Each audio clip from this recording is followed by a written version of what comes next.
What if you had it all? Wisdom, power, prestige. No army could challenge you, no king was above you. Until one day, all of that would change. Long before Zeus became king of the gods, the ruler of the universe was a titan named Cronos. Now Cronos had a problem. Actually, he had a prophecy. And prophecies in Greek mythology almost never end well. Cronos, you may have defeated me and stolen my throne, but one day your son will do the same to you. Uh-oh. Cronos did not like that prediction. No, he did not like it one bit. If one of my children is going to overthrow me, then I'll simply make sure that they never grow up.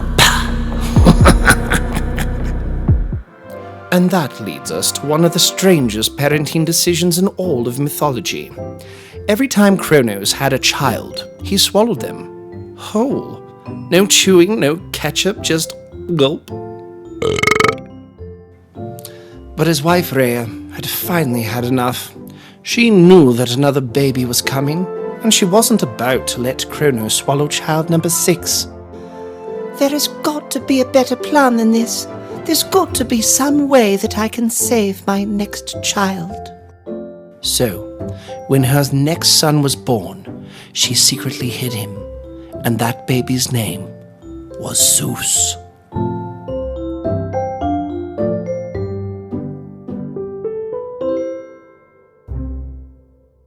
If she was going to keep her brand new baby boy safe, Rhea needed to employ some sort of trickery. So do you know what she did? She found herself a boulder. She wrapped it in blankets, and she patiently waited for Cronos. Is that my child? Give him here. And just like that, Cronos swallowed the rock whole, blankets and everything. Meanwhile, Zeus grew up safely, hidden away from his father. As the years passed, he became stronger, smarter, and truly a beautiful young boy. But it wasn't long before his mother, Rhea, became lonesome for her only uneaten child, and so she decided to bring him back to the court of the gods, and made him their new cupbearer. Cronos was pleased with the boy. One evening, both Zeus and Rhea devised a plan to get the other children back. They knew of a concoction that would not agree with Cronos. They mixed mustard with salt and nectar, and they gave it to him in a great goblet, and they waited. As he drank the nectar down, he began to feel a rumbling in his stomach.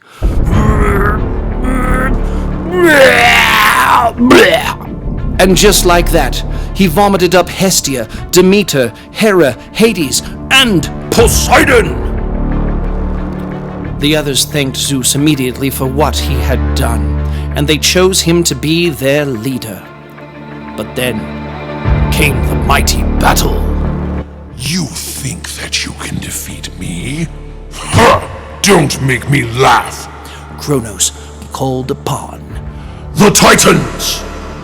The Titans! They attacked the young gods ferociously. The Titans! But Zeus had allies too, for he had gone to far darker parts of the earth.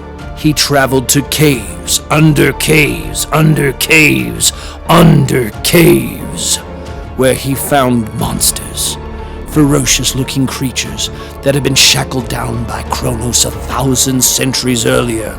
The one-eyed Cyclopes, the Hundred-Handed Ones. He called upon them to go up against The Titans! The Titans!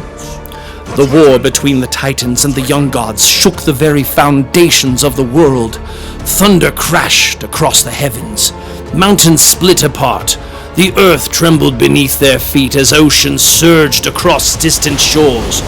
Towering above the battlefield, The Titans charged towards the living mountains.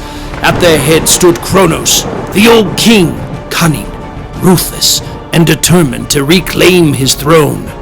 The Olympians were driven back. For a moment it seemed as though the Titans might win. But Zeus had been waiting for his moment. As the battle climbed the slopes of the great Mount Olympus, the king of the gods gave the signal. Hidden among the cliffs were powerful allies, the Hundred-Handed Ones. Giants of incredible strength. In an instant, they rose from their hiding places. Massive boulders filled their countless hands, and they unleashed them. Rock after rock after rock, they threw them down the mountainside. The sky darkened, the ground shook. The Titans looked up and saw an avalanche of stones crashing towards them. It was as if the entire mountain had come alive to attack them. They broke ranks and they ran away.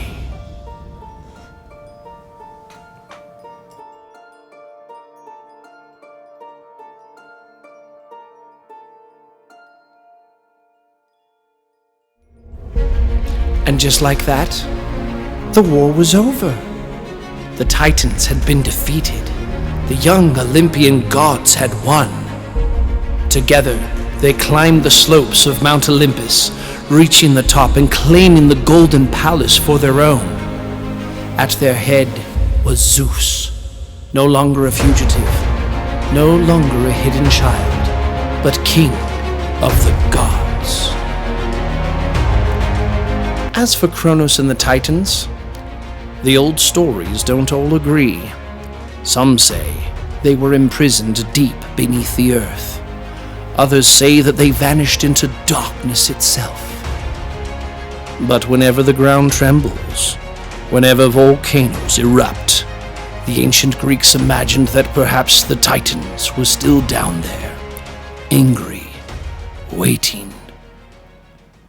And then there was Pan. Little Pan. While Zeus was making battle plans, while the Hundred-Handed Ones were hurling mountains down the hillside, Pan was running around the battlefield yelling at the top of his lungs.